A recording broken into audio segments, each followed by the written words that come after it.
Things kick off in rather ominous fashion as a goblin army invades a village and wreaks havoc without any kind of mercy. In the middle of all this carnage, a cute girl tries to run away from the savage beasts and screams for help. However, her efforts are all in vain as the demonic monsters grab her and pin her to the ground. Things aren't looking good for this girl, but before the goblins do anything unspeakable, one of them gets slashed into half by a sudden appearance. It doesn't take long for this unstoppable force to slice all the other goblins as well, thus saving the girl from a horrible experience. She thanks the hero boy for defending her honor, but he says it's only natural for a man to protect cute girls, no matter what the cost may be. We see our hero posing with his massive sword, and then he asks the girl if she really wants to thank him. It turns out that he has a lot of intrusive thoughts in his mind, which he doesn't mind unleashing upon her if she wishes to show her gratitude. It's a rather odd situation with our hero. But then we move to the royal council later in the evening. It is revealed that the hero boy is a traveler from another world, and he is a master swordsman here. As a matter of fact, he's so good that he can even rival demons with his strength and power. Now, he has managed to end the long battle between this fantasy world and the goblin army as well. The king refers to our hero as his friend and calls him Takamichi, also known as Taka. The king wishes to reward Taka for all the years of service he has provided. But it turns out that he is not a human king, but rather a demon king. This means that Taka is the new demon lord of this world. However, in a surprising twist, our hero refuses this title, much to the shock and dismay of the demons around him. The current demon lord scolds Taka for being a punk, because it is a huge honor to be called the demon lord of this world. It is hard for him to understand why Taka is being so stubborn, but our hero calls him out for being lazy. He doesn't want to receive such a huge title just for defeating some puny goblins. He knows that the demon lord wishes to retire, which is why he wants to pass the title down to Taka as soon as possible. The demon lord tries to tempt Taka by saying he can have money, cute girls, and powerful artifacts if he just accepts his new title. However, our hero turns the tables by saying he already has all of these things and is actually doing much better than the demon lord ever did. As expected, this offends the demon lord, so he challenges Taka to a violation contest. They will have to compete with each other to see who can unleash their intrusive thoughts on the most women in this fantasy world. The other subjects in attendance only say that Taka and the demon lord are good friends, rather than commenting on this shady challenge. Taka has had enough of this idle chit-chat, so he leaves the royal council and mocks the demon lord for suggesting silly things whenever the both of them meet. This leaves the demon lord in a state of worry, so one of his subjects, who is a wolf demon, tries to comfort him. He asks the demon lord why he's so obsessed with Taka, especially since he's not even of this world. After all, he has a lot of successors to the throne by virtue of all the women he's violated throughout his life. This wolf demon's name is revealed to be Drex, and the demon lord explains to him that none of his spawn are strong enough to take over the title. In hell, power is everything you need for success, and Taka has tons of it. As a matter of fact, he has such an amazing set of skills that he has become the commander of the demon army in only 10 years. This is no small feat, which is why Taka is the right man for the job, and the best part is that none of the demons would even complain about this choice. At the same time, the demon lord realizes that if our hero has this kind of power, then his influence will extend way beyond the confines of hell. It is here where we learn that 10 years ago, Taka was reincarnated not into a fantasy world, but hell itself. Before this, he was just a normal high school student on Earth, who had no talents at all. Now that he is here with all his powers, Taka is respected by everyone as the great hero who suppresses hell. Normally, with great power comes great responsibility. But for Taka, with great power comes honor, money, and most importantly, endless sessions with cute demon girls. We see him in action almost instantly as he is swarmed by some of the most gorgeous girls he's ever met in his life. he acts shy and tells them that he only has enough shady intentions for one of them tonight. With that, he gets down to business and accomplishes his mission with ease. However, he is upset because he has not been able to unlock his skill tree after a certain point. Despite being as intrusive as possible with the cute girls, there's a certain limit to the kind of acts Taka can use to unlock his skill tree. Of course, he is gaining a lot of GP, but that's not the prerequisite he needs for his new set of skills. The requirement is actually not as hard as one would imagine, but the nature of it is rather shady. Also, Taka will need an elf to accomplish this task, but there aren't many of those in hell. His demon girl for the night, Lulu, cozies up to him and asks how his skill acquisition is going. Taka acts shy again and thanks Lulu for helping him become even stronger. Lulu is revealed to be a demon princess, which means that she is the daughter of the demon lord. Taka wonders if a princess like her is happy with a player like him, but Lulu says that she enjoys getting her freak on with him. As expected, our hero is pleased to hear her desires for him. Princess Lulu explains that she just can't get Taka out of her mind because she fell in love with him right after the first time they acted on their intrusive thoughts. The main reason, though, is that our hero is actually an incubus. Just hearing that word brings a shady smile to Taka's face, and then we learn that he was reincarnated in this form because it is a legendary race in this world. This race is very popular with girls because they can perform unspeakable acts on them to gain their levels. However, despite all this power, the incubus race is also sterile, which means that they were supposed to go extinct until Taka came along.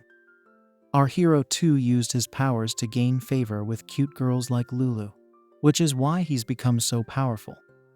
After all, he's spent 10 years acting out all his intrusive thoughts, so he basically has the power that even gods would fear. Despite this, Taka is still ambitious, and he wishes to unlock more of his skill tree. Unfortunately, in order for him to do this, he needs to fulfill certain requirements that are almost impossible to meet. Not only are they vile beyond imagination, but they also need Taka to do unspeakable things to other races like elves and giants. None of this is possible in hell, which means that our hero will need to travel to other areas. Taka knows that his incubus skill tree is massive, and more importantly, it is topped by an ultimate skill which remains hidden from our hero's sight. He wants to know what it is because his curiosity will never let it go. Taka wonders what will happen if he manages to unlock this skill. Will he become a god among gods? Will he be able to grant his own wishes? Or will he finally learn the true reason for his reincarnation? Naturally, our hero wants answers to all these questions, so he has no other choice but to leave hell for now. His latest mission is to conquer every girl in this universe until he finally unlocks his ultimate skill. Princess Lulu wants to go for round 2, so Taka awakens his shady intentions once again. However, before he can experience heaven and hell, he gets a telepathic call from Drex. Taka is annoyed because he just wants to play with Lulu's twin sets, but Drex tells him that something interesting has appeared at the frontier. Taka has no idea what this means, but then the demon wolf explains that it might be something which will interest him. He asks our hero to get to his location as soon as possible because this strange item might just be the one thing that Taka has been looking for this whole time. It's from another world, which means that it could possibly be from Earth. Naturally, this excites Taka to the point where he is willing to leave Lulu in the middle of their session. He then tells Drex that he's heading over right this moment. The cute princess wants to know if her lover boy intends to come back to finish what he had intended to start. But this puts Taka in a spot of bother. He gives it a thought and then tells Lulu that he shall return to fulfill his duties as a shady man. Now, we move to the frontier, which is like a battle zone filled with demons. It looks like the demon army is struggling, and they want to fall back. But what could be so dangerous that it's making them panic like this? Suddenly, a massive burst of energy destroys everything in its path and sends some demons flying away. Drex comes to the scene and orders all his men to retreat as fast as they can. The demon wolf does not want to surrender to his opponent, but even he knows that his army is up against an entity that could be a commander-class threat. However, he soon changes his mind because we see that he's up against a massive chimera. The beast looks like some kind of hybrid version of a lion mixed with a dragon, so Drex believes it could be an epic-class threat. Of course, there's no way for such a dangerous monster to only be big in size, so Drex tries to come up with a plan to make it his prey. The demon wolf puts his brains to use, but before he can come up with anything useful, Taka calls out to him. He says that the chimera is his prey, so Drex better not try to steal his bounty. Naturally, the demon wolf is pleased to see that his lord is here, and even the chimera shows visible signs of fear. This is because our hero has already reached his face and starts teasing him about being too slow. Taka is done playing around, so he lands a simple kick onto the chimera's face and slams it to the ground in impressive fashion. Of course, this is not considered to be a normal superpower, so Drex just watches on in awe of his lord's strength. The chimera doesn't go down with just one blow, so Taka has to give it another shot, and this time, he comes out on top with ease. He returns from the battle and comments that it was harder than he had expected it to be. This means that he was actually up against an epic-class chimera. His achievements are amazing and absurd at the same time, as rightly pointed out by Drex. However, the chimera turns out to be even tougher as it survives Taka's second blow and emerges out of the debris with rage. The dragon-lion hybrid decides to use a finisher move to end it all, and our hero can identify it to be high-rank magic. This actually excites him, so he prepares to take on the laser cannon that the chimera is about to launch. Soon enough, the beast launches its finisher move, which looks rather deadly. Luckily, Taka has an answer for this and manages to block the cannon without even having to break a sweat. The chimera is shocked to see how powerful Taka is, because he has just used a level 10 anti-magic shield. Our hero realizes that the chimera can't be from around here, because he wouldn't have been able to use high-rank magic if that was the case. Of course, Drex and the other demons are still marveling at the fact that their lord can use such a high-rank anti-magic shield. Taka has gotten excited now, so he decides to end the battle with a finisher move of his own. He tells the chimera to prepare himself to meet his end, and then he snaps his fingers. He turns his back towards his opponent and playfully asks him to watch his step. The chimera doesn't understand what Taka says, and it catches his attention because the beast is not familiar with the Japanese language. Anyway, our hero unleashes his finisher move, which is so brutal that it completely destroys the chimera, as if it's nothing more than a puny insect. This move was at level 15 and used the dark side of the force to inflict god-level damage. Now that the chimera has been dealt with for good, Taka takes a look at it and asks Drex if it had come out from the giant cave nearby. The demon wolf says yes, so Taka decides to check it out. He does ask the other demons to stay back though, because it might be too dangerous for them to enter this cave. He also reminds Drex to report this to the current demon lord, whose name is revealed to be Gil. The demon wolf complies with Taka's commands, and then our hero enters the giant cave. As per the stories he's heard so far, hell is only a small fraction of this fantasy world. Basically, God had divided this world into two halves so that the calamities of hell would not reach anyone else. Despite this, there were a lot of rumors regarding secret passages that would lead to other parts of the world, even via hell. Taka was actually searching for these passages throughout his time here. And after 10 years of fighting monsters and violating women, Taka has finally found his hidden treasure. He is in front of a portal which is so full of magic that there are plants everywhere, even though there is not even a single trace of sunlight. Taka figures that he's in front of a teleportation gate, which means that he can finally leave hell if he travels through it. Our hero raises his arm and is about to pass through the portal, but he halts for a moment because it feels as if he's leaving his hometown. Of course, it's a place for demons, but even then, Taka has built memories here, including his unspeakable acts with girls such as Lulu. He thinks back to the time he was struck by a bus back when he was in Japan. This had led to his eventual reincarnation in hell, and all the memories that followed. It's almost as if Taka is having an emotional moment, and he confesses that even though it's a world filled with demons, he will surely miss them all because he has spent so much time here. He promises to come back because he knows that people like Gil, Drex, and Lulu will be waiting for him. Of course, there's a bit of fear because Taka doesn't know what's on the other side, but he's confident that he can go through it due to his strength. With that, he walks through the portal, and a magical beam of energy transports him to a fantasy world. Immediately, we see a cute girl running for her life as she hides within a forest behind one of the trees.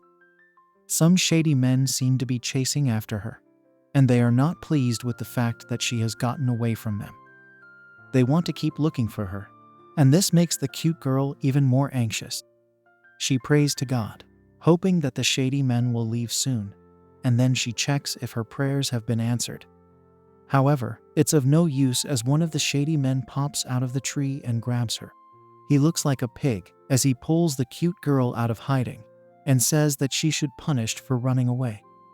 It looks like these pig men answer to a man named Lord Patton, and they prepare themselves to enjoy the cute girl. Things are not looking good for her. But then someone comes to the scene, so the pig men stop their shady acts. Suddenly, we see our hero's demonic finisher move, destroying all of the pig men within the blink of an eye.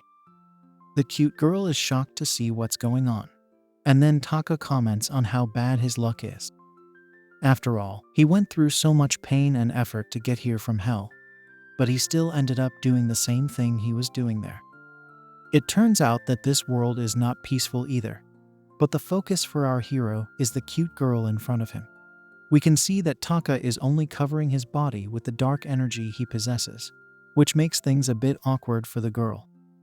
He asks her if she can stand up, but she can only look on in amazement at our hero's power. It turns out that the magical barrier inside the portal was extremely powerful, so Taka had a hard time going past it.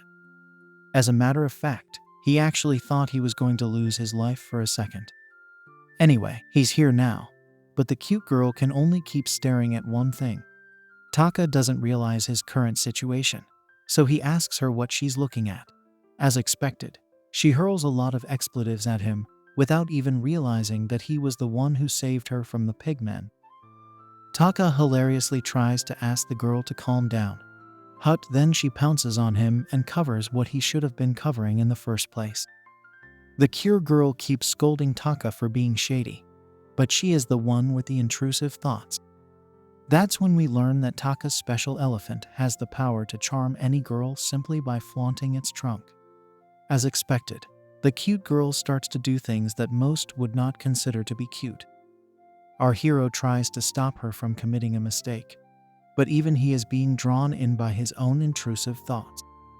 As a matter of fact, the cute girl uses shady methods to get him to give in, but Taka will not go down without a fight. Soon enough, his morals start to lose against his desires, and then he is taken to the inside of his mind. Suddenly, he notices someone coming near him, and it seems to be some kind of legendary being.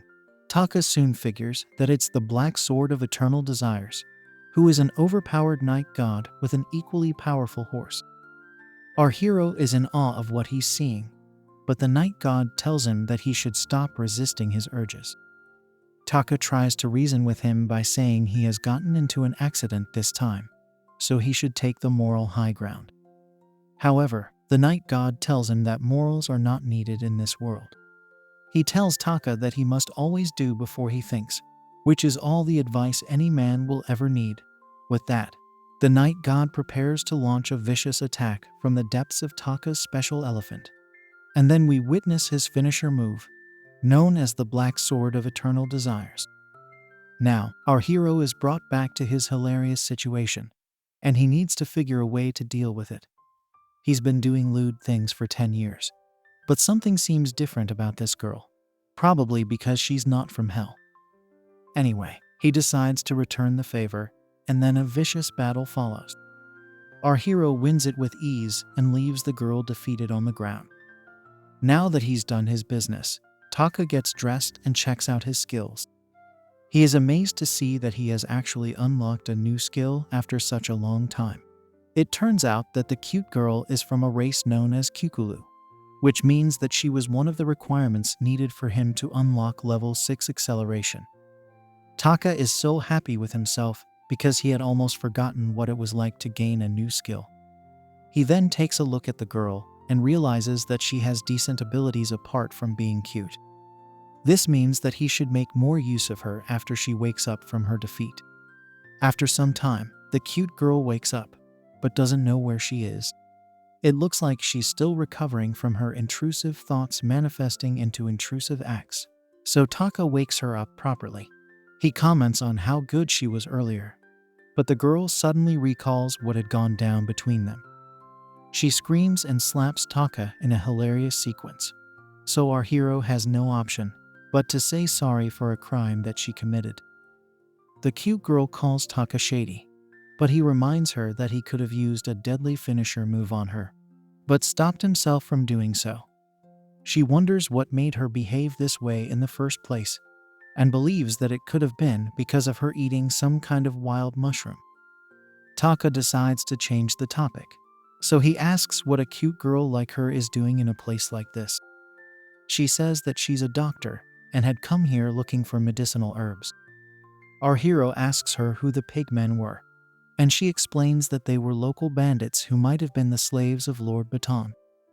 Naturally, Taka asks the doctor girl to hurry back home because it's not safe for her here anymore. After all, there might be more shady men lurking around, looking for the pigmen that Taka just ended. However, the doctor girl continues to look for herbs, and she says that she can't just abandon her mission. She has a family that needs a particular medicine soon, and in order to make it, she needs to find a rare orange stone crop. Taka is impressed by what he sees, and then he pulls out his stat finder. We finally learn that the cute girl's name is Aura, and she is 20 years old, which is quite impressive for a doctor. Since Taka has a lot of power, he decides to share some of it with Aura, as can be seen when he unlocks the skill of level 6 medicinal herb detection. Suddenly, the doctor girl senses something nearby and heads towards it without even questioning anything. Aura walks through the forest and locates something in the middle of the bushes, while Taka follows after her. To her surprise, it's the rare orange stone crop that she was looking for all this time. However, she can't seem to figure why she was able to sense it from so far away, and that too at such a random moment. She suspects our hero to have done something about it, so she asks Taka if he helped her in any way. He decides not to tell her the truth because he likes how noble Aura is. After all, she is looking out for her family, so she does qualify to be a doctor girl. Taka only gave her a little nudge, so he doesn't consider it to be much of a favor. It's basically another incubus ability of his, which is known as leader management. Aura still believes that Taka had done something for her, but he continues to deny it playfully. Basically, if a girl consumes the water from his elephant's trunk, then she instantly becomes his follower. This is how Taka was able to check her stats and unlock her abilities. Now that Aura has found her herbs, she's done with the forest. But Taka still wants to learn more about this world, so he offers to escort her back to her village. The couple walks through a long path, but Taka is fine with it because he's finally getting to see the blue skies and green earth that he was missing for 10 whole years back in hell.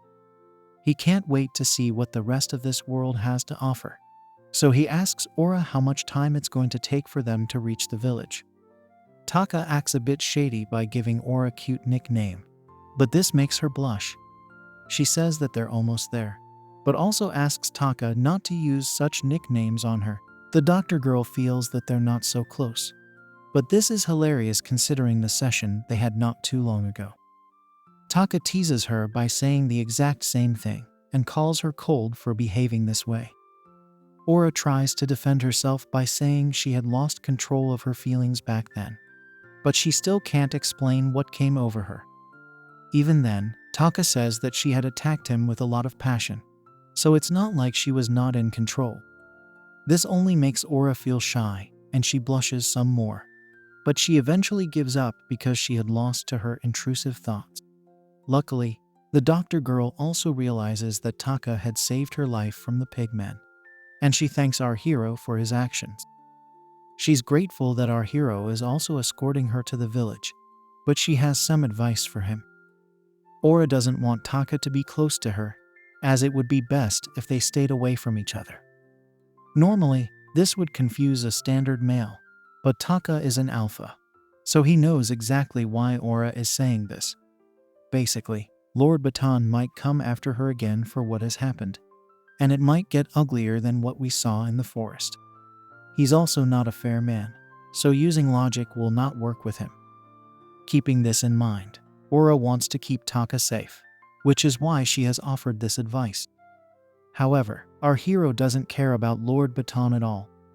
All that matters to him is that in this fantasy world, no one is allowed to steal the girls he likes. Aura has become one of these girls, but she doesn't seem too thrilled about it.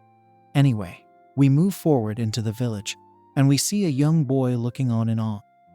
This is because Aura is back in town, and it was believed that she would not make it back after the shady pig men started chasing her. Everyone celebrates her return, and Taka watches on to see how popular she is in this village. The people like to call her Sister Aura, but they don't know that she behaved like a stepsister with our hero. Suddenly, a little girl runs past all the villagers, and she hugs Aura while calling her big sister. This girl's name is Amira, and she has tears of joy in her eyes, because she thought that she was never going to see Aura again. The doctor girl also becomes emotional, and she hugs Amira, after which she says sorry for making her worry. However, Taka can only see that Amira is quite cute as well, and he lets his intrusive thoughts take over. Now, the mayor of the village shows up, and she is glad to see Aura still alive and well. However, she wants to know how she was able to avoid the pigmen because they were very strong and fast. Of course, the doctor girl can't give the full story, so she simply points at Taka and says that he had saved her life. The mayor is amazed to hear this story, so she thanks our hero for his services, even though he has already been paid for them in kind.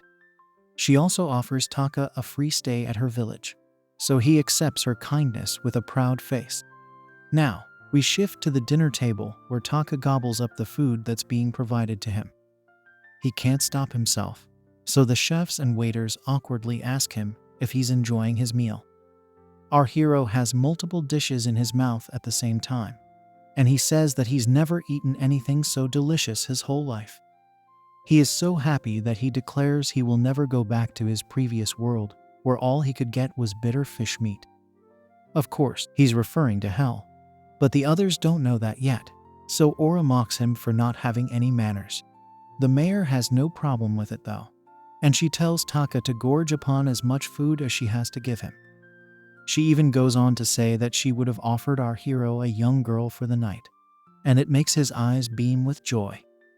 As expected, Aura is not too enthusiastic about this reward, but then the mayor explains that she can't offer a young girl to Taka at the moment due to a shortage that they are facing in the village. As of now, they do not have many young girls over here, but before the mayor can reveal the cause of this issue, Taka can already guess that it's Lord Baton who's responsible for it.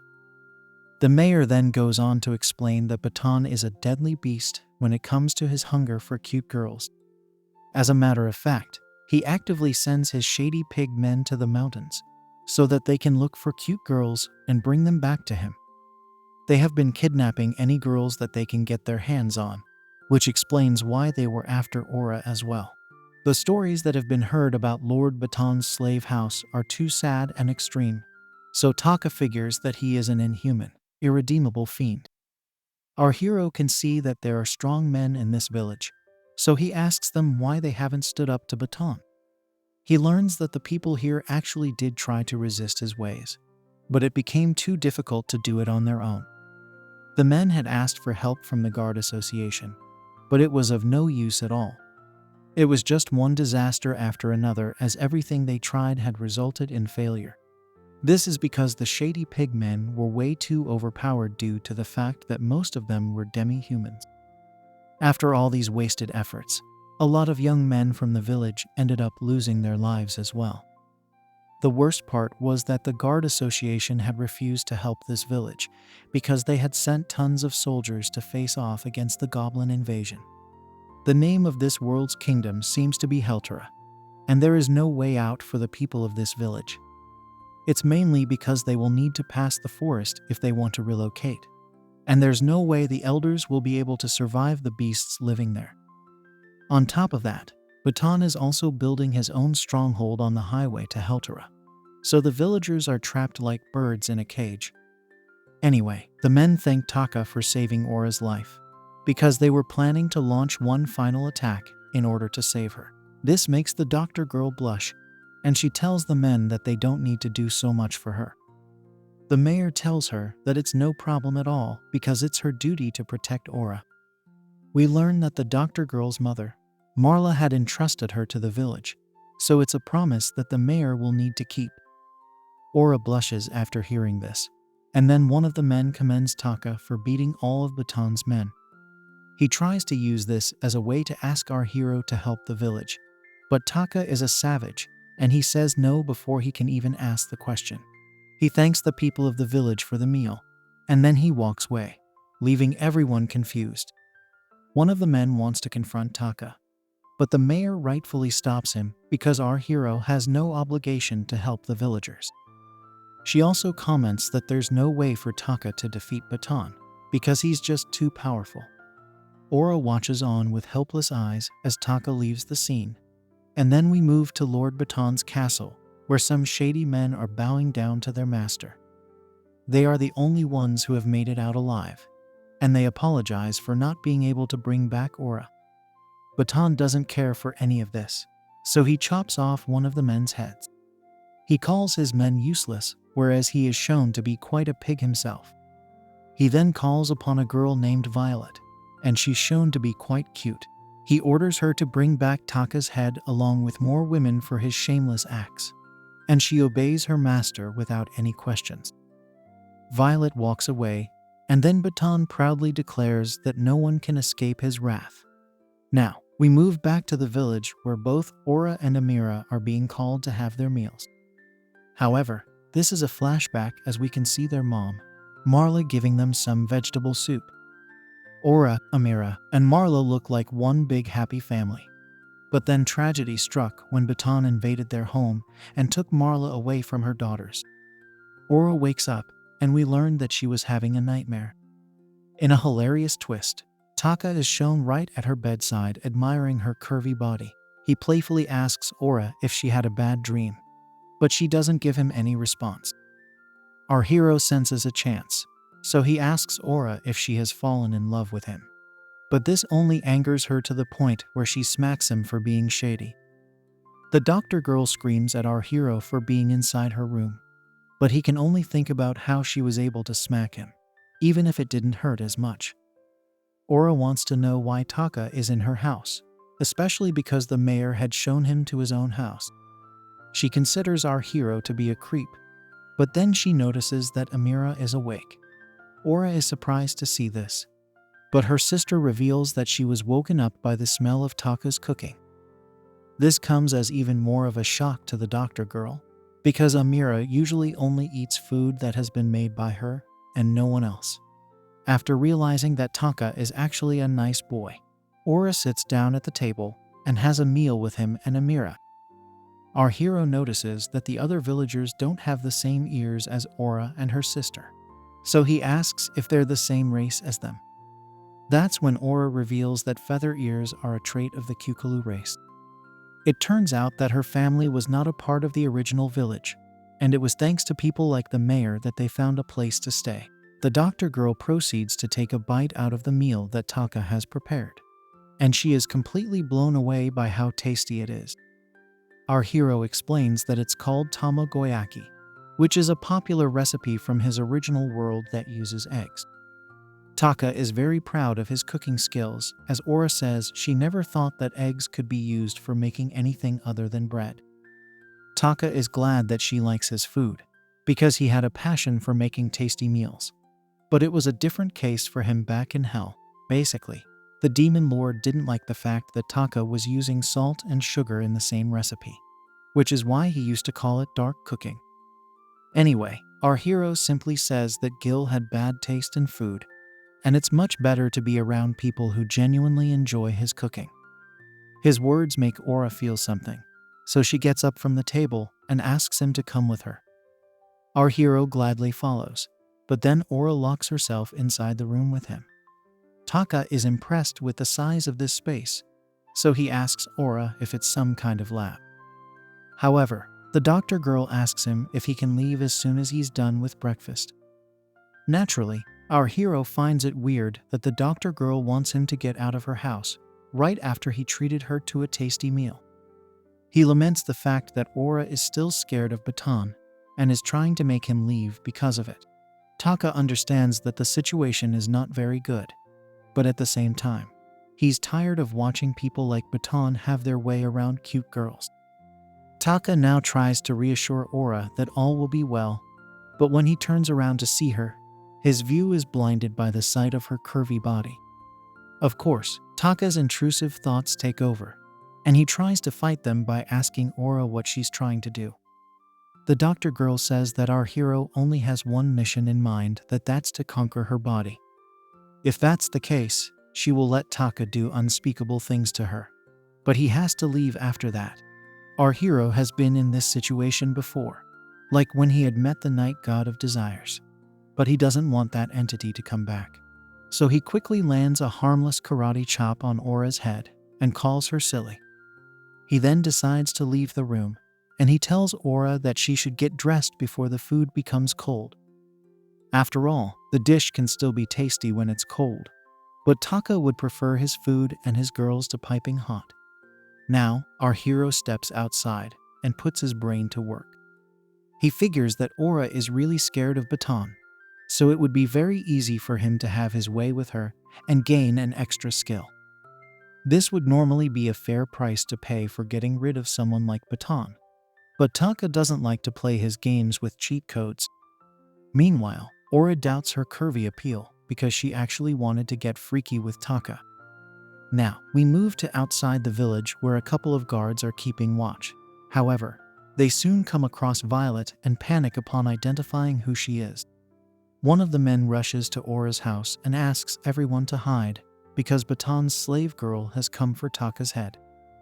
Our hero is busy enjoying his meal, so he asks the man to calm down first.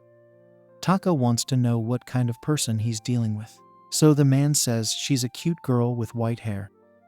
It's the first time he's seen her, so he can't really say much more. But Aura realizes that it's Violet, who is Baton's elite warrior. She begs Taka to run to the forest, as she will try to sacrifice herself to Baton to make things right. However, our hero is not going to abandon his cute follower girl just like that, so he pats her on the head and says he'll go check it out. In the meantime, he asks Aura to continue with her meal, which she finds rather strange of him to say. Also, Taka turns back to the man and confirms if it's a cute, young girl who's come for him. He has a shady smile on his face, so the man awkwardly says yes, and then we move to the other men who are trying to keep Violet at bay. We can see that Baton's slave girl has held an innocent boy as her hostage, and she threatens to send him straight to the heavens if the villagers don't hand over Aura and Taka. She does mention that she does not want to use such tactics, but she will enforce them if no one listens to her demands. Now, the mayor shows up and reveals to us that Violet actually used to be Heltera's top S-rank assassin. So, it does not make any sense for her to be Baton's slave girl. The mayor asks Violet why she would commit such a betrayal, but she says that it's none of her business. The slave girl is done waiting, so she issues a threat once again, but the men are busy looking at something else. She wonders if they are even listening to what she's saying, but it turns out that Taka is actually underneath her and getting a good view. His first words happen to be the color of her garments, and it makes Violet blush. The slave girl is about to land her first blow on our hero, but he simply asks her not to get too angry. After all, He only got a sneak peek and not the full view. He uses his stat finder to assess Violet, and he can see that she has skills like power boost, poisoning, accuracy, and other such moves. Violet proceeds to launch a finisher move on Taka, and she splits the ground open with her magical strength. The men of the village watch on in awe, but the slave girl is unable to impress Taka. He has already managed to save the boy and avoid a direct hit, as can be seen when the dust clears. Violet becomes cautious as he tells her that she has a decent level of destructive power, but only for an assassin. After all, a move like this can at best be on par with one of the centurions from Hell's army. The men thank Taka for saving the boy, but he asks them not to mention it and requests everyone to stay back. However, the men advise Taka to run away as well, because Violet is not a normal adventurer. Neither is she an elite soldier. Rather, she is a monster with two names, as she has been able to defeat monsters such as minotaurs and also assassinated lots of famous people due to her S-rank skills. This actually makes our hero more interested in Baton's slave girl, because he wants to know what kind of skill he is going to unlock after conquering her curvy body. He's quite excited to find out, so he calmly dodges Violet's forward attack with ease, much to her shock and surprise. The actual shock, though, comes when he lets his intrusive thoughts take over and starts to appreciate her curvy body. This angers Violet to the point where even the village men are now sure that Taka is going to meet his end. The only thing on Taka's mind is that he has gained a new level 3 skill simply by touching Violet.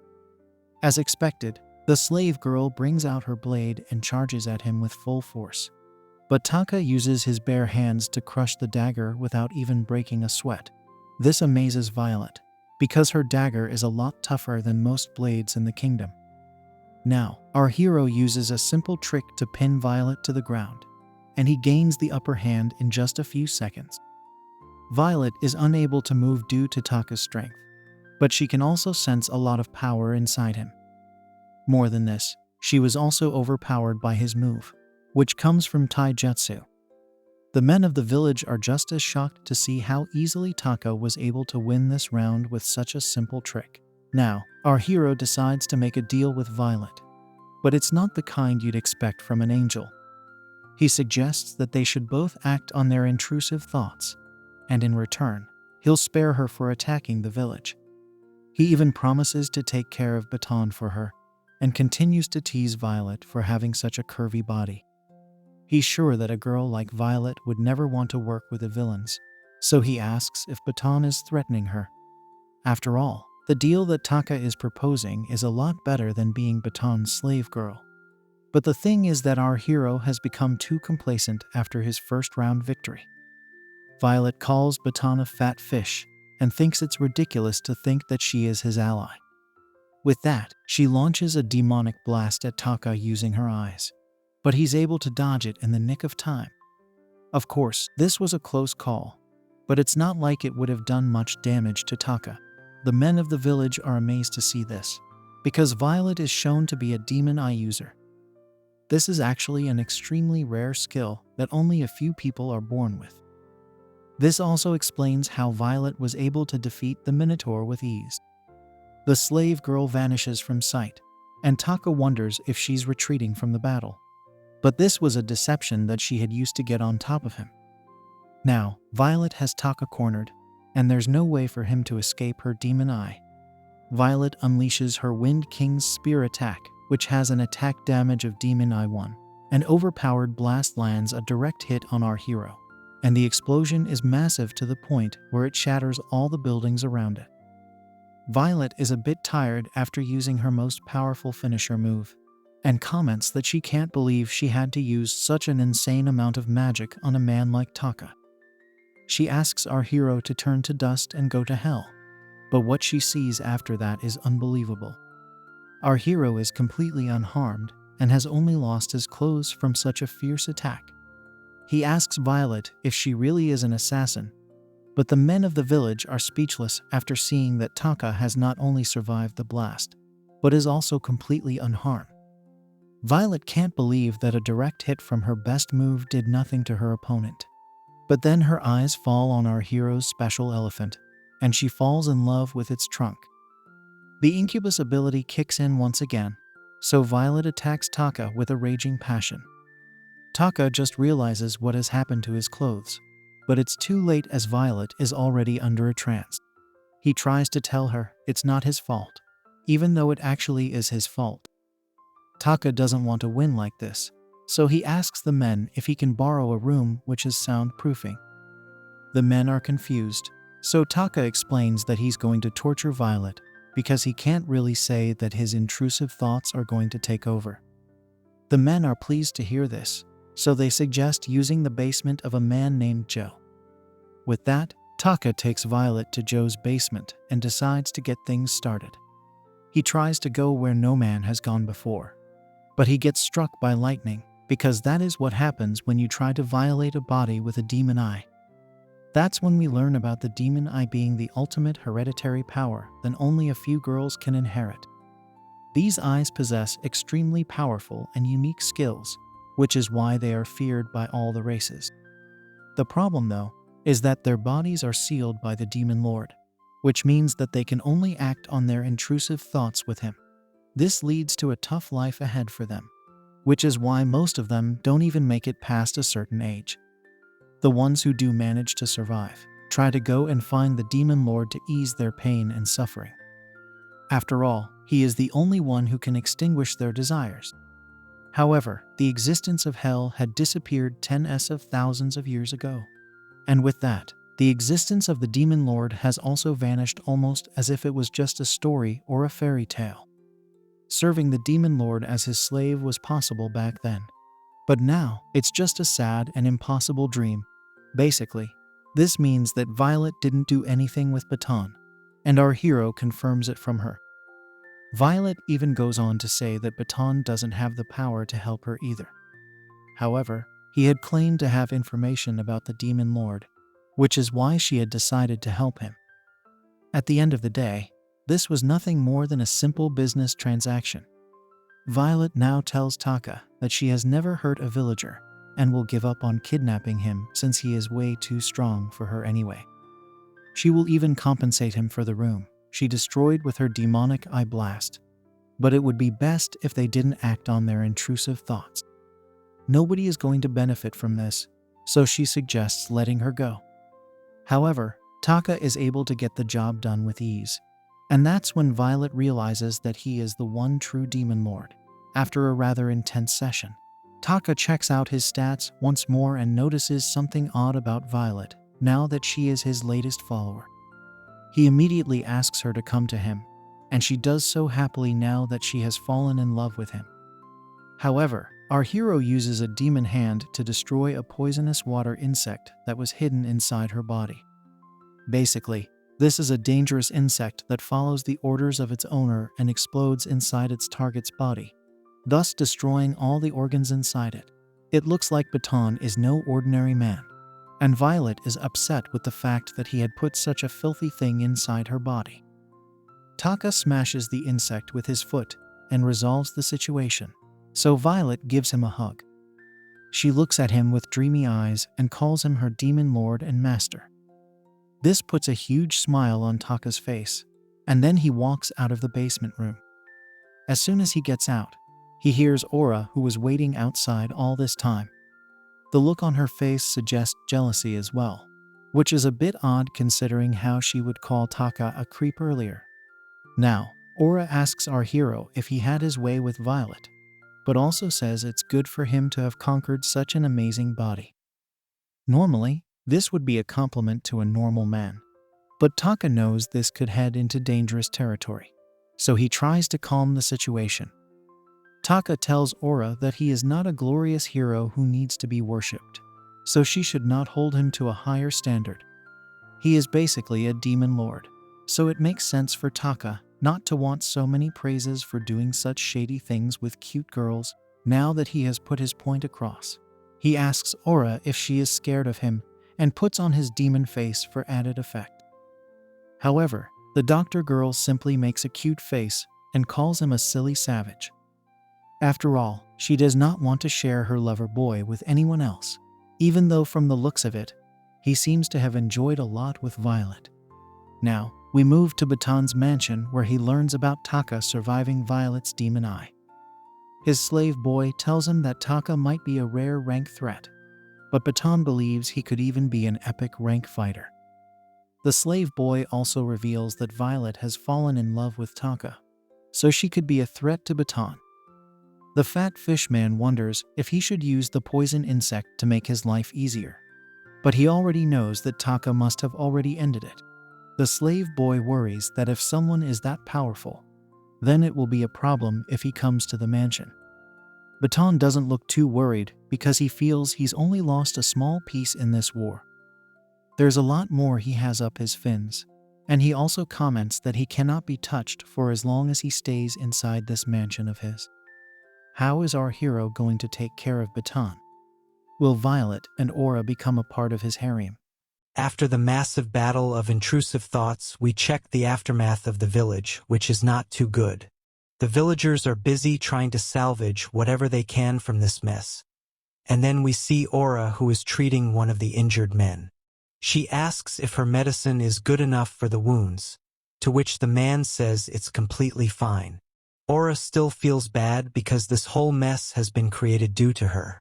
Even though all these men fought for her, all she can do is wrap them in bandages. The men say this is not a problem at all, since she is the one who is usually busy saving them. In the middle of all this, we see our hero Taka chilling with the old lady mayor. The old lady talks about how Aura is a good kid, to which Taka agrees wholeheartedly.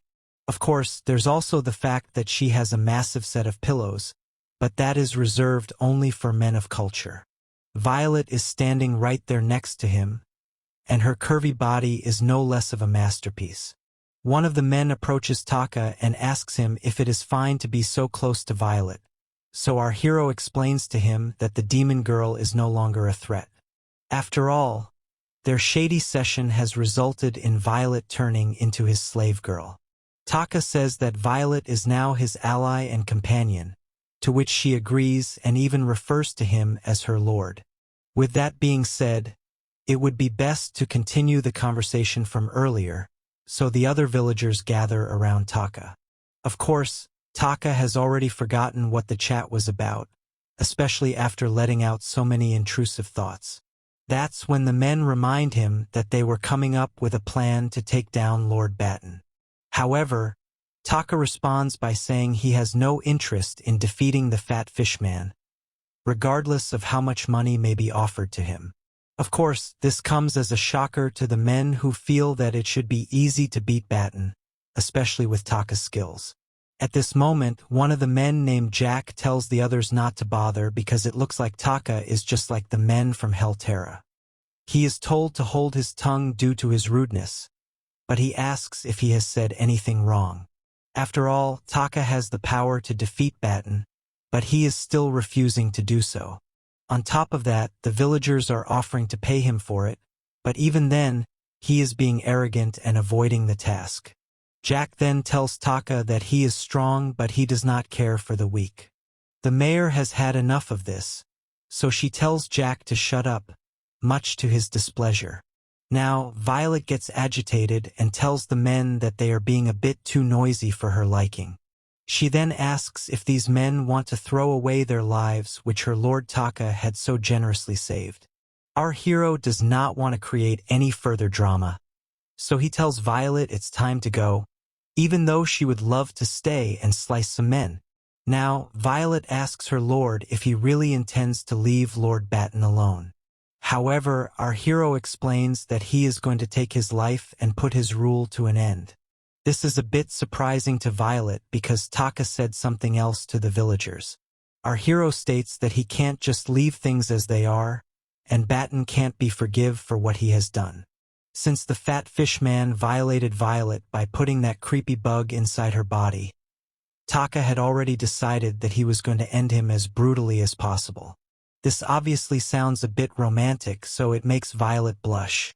In addition to this, Batten had also taken the life of Aura's and Amira's mother, so there's no way Taka is going to leave that monster alone. Now, it's time for us to understand a bit about Aura as she tells us how she promised her mother that she would protect Amira. She wakes up before everyone else in the morning to collect herbs for her medicines. She crosses the forest while being careful not to attract the attention of any bandits. After all, Aura had promised her mother that she would protect everyone in the village, which was why she decided to nurse whoever got injured in battle. However, she does not have the power to fight, so when there are battles in the town, Aura is the one who has to be protected by everyone else. Aura is not afraid of losing her own life, but she worries about what would happen to Amira if she is no longer there. This is why she has no issues with sneakily hiding in order to stay alive during these fights. However, when the dust settles, she always finds men having lost their lives due to the battles. This makes her guilty, and whenever she comes back home, all she finds is loneliness, apart from Amira's coughing voice. Luckily for her, things have changed ever since Taka came into her life. She wakes up and heads to the dining room, only to find that it is much fuller than ever. There's Taka, Amira, and Violet now having a meal together like a happy family. The house has become noisy again, so it makes Aura feel good about Amira. Taka asks her to toast some bread, which she does happily. This is great for her, and she is so happy to finally have some semblance of normality in her home again. She smiles, and then we see the time when she learned about Taka's crazy resistance. After all, he had survived Violet's finisher move without a single scratch, so the men believe he is at the very least a double S-rank adventurer. The mayor believes the very same thing, and this made Aura question everything she had thought about our hero. At first, she believed that he was only a shady man with shady thoughts, but he is actually quite trustworthy. Plus, she has also been experiencing some changes after meeting him. Now, she can find her medicinal herbs quite easily, almost as if she is some kind of supergirl. Not only that, her physical strength has also increased, and her ability to make medicine has become a lot better. She even manages to create a medicine which only advanced-level doctors have been able to create. This has allowed Aura to surpass her own mom in medicines. What she does not realize, though, is that Taka is boosting her with all these skills without letting her know. He uses his system to boost Aura's medicinal expertise, and it finally allows her to make the medicine she has been meaning to make for so long. Now, Aura goes to Amira and gives her the medicine, hoping that it will finally cure her. Eventually, Amira's cough vanishes and she does not even feel any pain in her chest, meaning she has been completely healed. Amira tells her big sister that her medicine is amazing, and it makes Aura so happy that her little sister has finally been cured from the disease she has been suffering from in front of her for so long. This goes on to show that our hero may be a shady boy, but he does have good intentions. Later, Aura gets done with a bath and brushes her hair, almost as if she is getting ready for some big mission. Aura goes to the kitchen and takes out some liquid from one of her preparations. This turns out to be a highly potent poison, which will end anyone, no matter how strong he might be. Aura puts this poison in her locket and remembers her mom one more time. She then enters Amira's room where we can see her and Taka both sleeping next to each other. It's almost as if the both of them are siblings, and it's a wholesome moment. This is why Aura feels that even if she is gone, there will be someone to protect her little sister. With that, she kisses both Amira and Taka on the cheeks and sets out on her new mission. She thanks Taka for everything he has done, but now it is her turn to save everyone, so she must do this alone. Aura is basically heading out now to end Baton and finish off all the miseries her people have been suffering till now. Later in the night, we see Aura entering Baton's castle, and as expected, the guards make shady faces upon seeing her curvy body. One of the slaves brings her to Baton, and he seems to be very happy to see Aura in front of him. He comments that she is a girl from the Kookaloo race and starts to talk about her appearance. The fat fish man likes Aura's cute looks, her pupils that look like gemstones, her smooth skin, and of course, her massive pillows.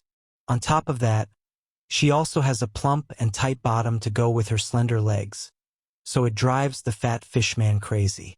He states that he has not seen a woman this good in a very long time, and he commends his slave for bringing him a girl from the Kookaloo race. He obviously says it's his pleasure to serve his master, but Batten does seem to have a suspicion regarding Aura. He wants to know why she has done this so willingly and submissively when she had the chance to escape. He wonders if Aura has given up on running away or whether she has something else in mind. Aura says that she could never hope to escape Batten, so instead, she has come here to negotiate with him. This amuses the fat fishman, so he allows Aura to continue. She states that she will serve Batten with her whole heart, body, and soul, but in exchange, he will need to release all the village girls that he has captured so far. The slave girls tell Aura not to do this, but they get whipped for speaking out of turn. This is not a pleasant sight for Aura, and Batten even shamelessly says that he did not mean for her to see such a thing. Now, Aura says that she has given up on escaping from him, so she hopes to at least save the village girls with this sacrifice of hers.